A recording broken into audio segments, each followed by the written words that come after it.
Duzların kimyəvi xassələri. 1. Metalların elektrokimyəvi gərginlik sırasında öncəki izahda da qeyd etdiyim kimi maqneziumdan başlayaraq hər bir metal özündən sonraki metalı duzların tərkibindən sıxışdırıb çıxara bilir. Məsələn, maqnezium sink sulfatdan tərkibindən sinki sıxışdırıb çıxarır. Dəmir mis xloridin tərkibindən misi sıxışdırıb çıxarır. Duzların turşularla qarşılıqlı təsiri. Turşuların sıxışdırma sırasında, turşular mövzusunda keçmişdik bunu. Turşuların qüvvətli sırası var idi. Ən qüvvətli turşu yadınızdadır, sulfat turşusu, daha sonra xlorid, nitrat, ortofosfat və s. bu ardıcılıqla gedirdi. Turşular mövzusuna baxsanız yadınıza düşər. Turşuların həmən bu sıxışdırma sırasında hər öndə yerləşən turşu eyni metalların gərginlik sırasına oxşayır bu. Özündən sonra gələn turşunun duzların tərkibindən sıxışdırıb çıxara bilir. Məsələn, birinci reaksiyaya baxsam, görürəm ki, sulfat turşusu kalsium xloridin içərisindən xloru çıxardır. Yəni, sulfat turşusu xlorid turşusunu sıxışdırdı, çıxardı. Niyə? Çünki turşuların qüvvətli sırasında sulfat turşusu xlorid turşusundan öndə gələn turşudur. Ondan daha qüvvətlidir. Digər reaksiyada xlorid turşusu karbonat turşusun duzun tərkibindən sıxışdırıb çıxardı. Çünki xlorid turşusu karbonat turşusundan qüvvətli turşudur. Yadınızdadırsa turşuların həmin o qüvvətliyi sırasında bizim 3 dənə turşumuz var idi. Xlorid, nitrat, ortofosfat turşusu. Üçü eyni sırada yerləşirdi. Onda biz qeyd etdik ki, bu üç turşu bir-birinin duzların tərkibindən sıxışdırıb çıxara bilmirlər. Baxın, ona görə də bu reaksiya getmir. Yəni, natrium nitratın tərkibindən NO3-ü, yəni nitrat turşusu, xlorid turşusu sıxışdırıb çıxara bilmir. Çünki eyni qüvvətlilikdədir. Amma bu reaksiyaların getmə şərtləri var. Yəni, bu reaksiya əslində, yəni necə? Xlorid turşusu nitrat turşusunu çıxara bilər duzun tərkibindən. O şərt daxilində çıxarar ki, alınan məhsullardan ən az biri çöküntü olsun. Məsələn, aşağıdakı reaksiyaya baxın. Gümüş nitratın tərkibindən xlorid turşusu nitrat turşusunu çıxartdı. Niyə? Çünki burada məhsullarımızdan biri çöküntüdür. Əgər çöküntü alınırsa, bu qanuna uyğunluq pozula bilər.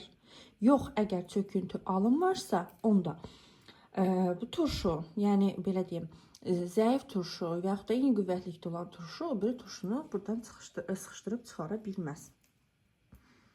Duzların qələvlərlə qarşılıqlı təsiri. Metalların gərginlik sırasında maqneziumdan sonra gələn metalların duzları qələvlərlə qarşılıqlı təsirdə ola bilirlər. Çünki həmən metalların duzlarının qələvlərlə qarşılıqlı təsir reaksiyası zamanı.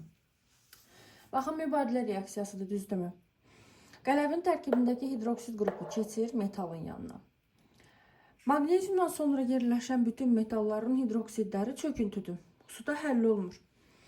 Ona görə hidroksid qrupu sinkin yanına keçir. Alınır sink hidroksid, çöküntü, plus natrium sulfat. Çöküntü alındı deyə reaksiya bitdi, başa çatdı. Və yaxud da digər nümunəyə baxaq.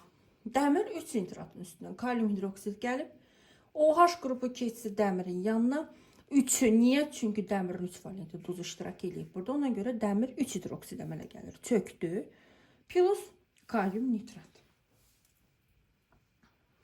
Duzların duzlarla qarşılıqlı təsiri. Bəli, iki duz da bir-biri ilə reaksiya daxil ola bilər. Əgər iki duzun qarşılıqlı təsir reaksiyasını gördünüzsə, iki şeyə diqqət etməlisiniz.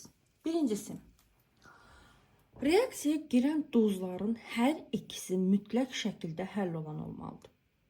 Biri çöküntü, biri həll olandısa, avtomatik o reaksiya getmir.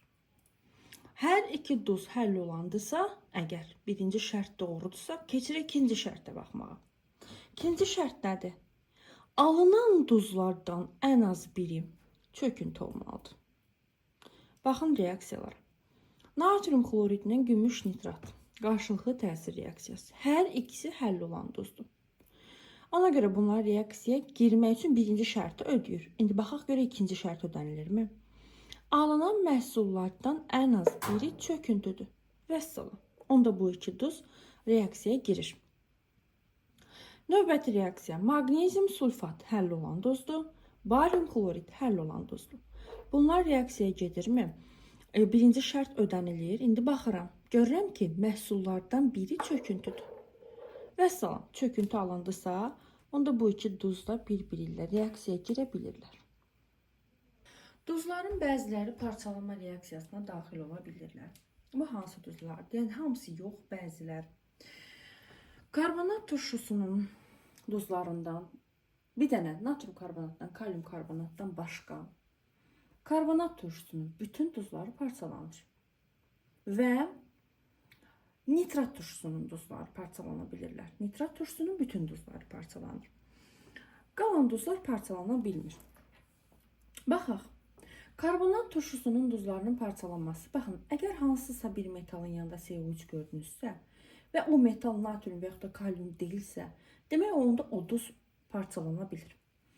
Karbonat turşusunun duzları parçalanarkən duzun tərkibindəki metalın oksidi plus karbonat turşusunun anhidridi olan CO2 əmələ gətirir. Bundan başqa karbonat turşusunun ammonium duzu da parçalana bilir. Ammonium duzları ümumiyyətlə parçalanarkən ammonium duzlarını özün keçəndə bunları daha ətraflı öyrənəcəyik. Ammonium karbonat parçalananda əmələ gəlir amonyak.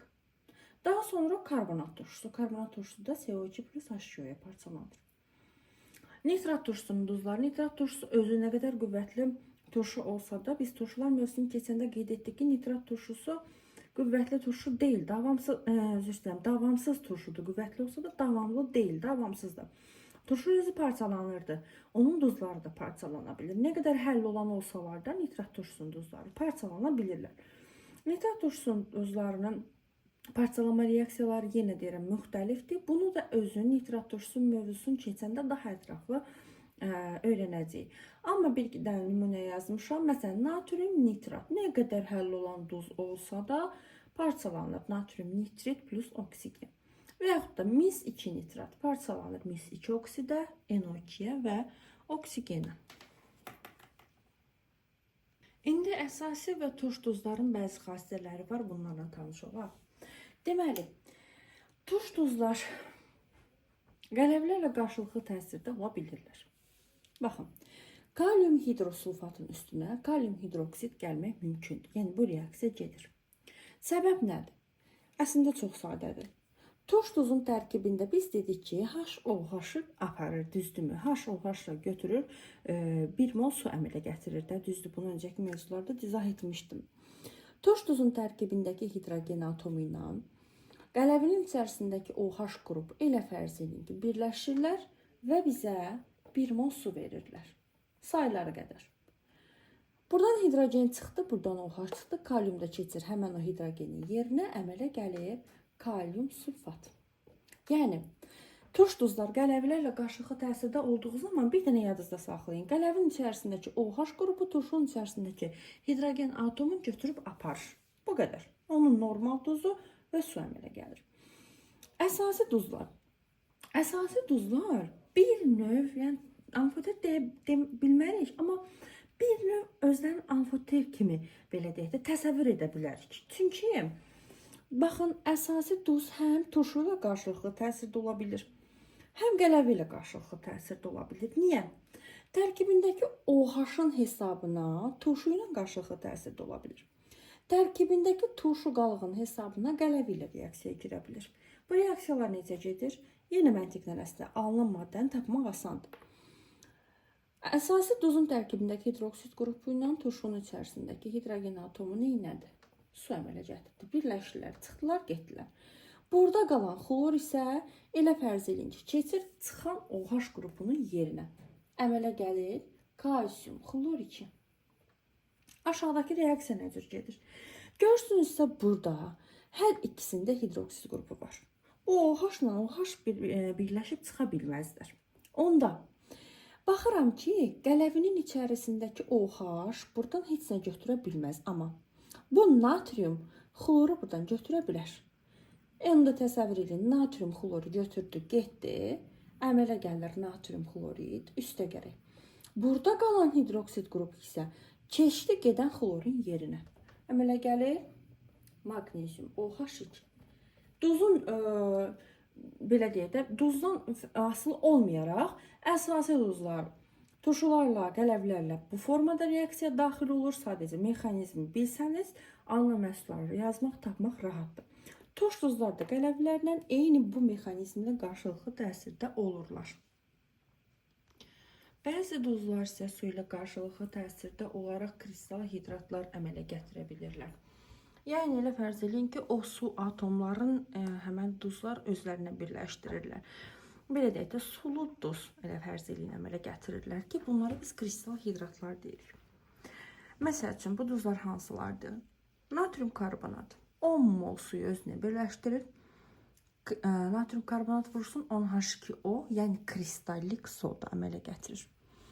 Kalsium sulfat 2 mol su ilə birləşərək təbii gips, mis sulfat 5 mol su ilə birləşərək mis kuporosu əmələ gətirə bilirlər. Bu alınan maddələr hamısı kristal hidratlar adlanır.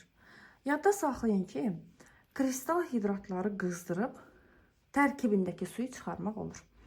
Kristal hidratı qızdırarkən elə fərz edin ki, bu reaksiyanın əksidir. Onun tərkibindəki 10 mol su buxarlanır, çıxır. Son olaraq baxaq duzların qrafik formullarına. Biz qrafik formul anlayışı ilə turşular mövzusunu keçəndə tanış olmuşduq. Turşuların qrafik formulları necə qurulur bilirik artıq. Duzların qrafik formullarının qurulması elə eyni turşuların qrafik formullarına bənzəyir. Məsəl üçün, natrium sulfatın qrafik formulunu quraq. Burada nə edirik? Ən rahat yolu. Bu duzu əmələ gətirən turşu hansı turşudur? Sulfat turşusu, düzdürmü? Yada salıram. Sulfat turşusunun qrafik formulunu mən necə qurmuşdum? Oksigenli turşuların qrafik formullarını tərtib edərkən turşunun tərkibində onun əsaslığını göstərən hidrogen atomları turşunun mərkəzində duran atoma oksigen vasitəsilə bağlanır. Yəni, 2 dənə hidrogen atomumuz var, əsaslığı göstərən. Bu hidrogen atomu 3 kükürt atomu ilə oksigen vasitəsilə bağlanırdı. Yəni, birbaşa bağlanmırdı. Yerdə qalan 2 dənə də oksigeni kükürdün valentliyini tamamlayıb qoyuruq kükürdün yanına. Bu sulfat turşusunun qrafik formuludur. Natrium sulfat, sulfat turşusunun natrium duzudur. Bunun tərkibindəki hidrogen atomlarını mən nə ilə əvəz etmişəm? Natrium metalı ilə. Ona görə də bu hidrogen atomlarını silib yerinə natrium metallarını yaza bilərəm. Bu da oldu mənim natrium sulfatımın qrafik formulu. Gəlin başqa bir nümunəyə baxaq. Kalium hidroortofosfatın qrafik formulunu necə quraq? Yenə yada salıram. Hansı turşunun duzudur bu duz? Ortofosfat turşusunun duzudur. Ortofosfat turşusunun qrafik formulunu quraq. 3 dənə əsaslığı göstərən hidrogen atomum var. Mərkəzi atomum fosfordur. Turşu oksigenli olduğuna görə hidrogen fosforla birbaşa yox, oksigen vasitəsilə bağlanır. Hər birini bir dənə oksigendən bağlayırıq fosfora. Yerdə qalan bir oksigeni də qoyuruq fosforun yanına. İndi keçirəm duza. Duzun formuluna baxıram ki, bu ortofosfat turşusunun turş duzudur. Görsüz duzun içərisində bir dənə hidrogen ilişib qalıb. Bəs digər 2 hidrogen hanı? Digər 2 hidrogen kaliumla əvəz olunub. Onda qrafik formulda 3 hidrogendən ikisini silib yerinə əvəz olunan metalı yazıram. 3-cü hidrogen də qaldı yerində.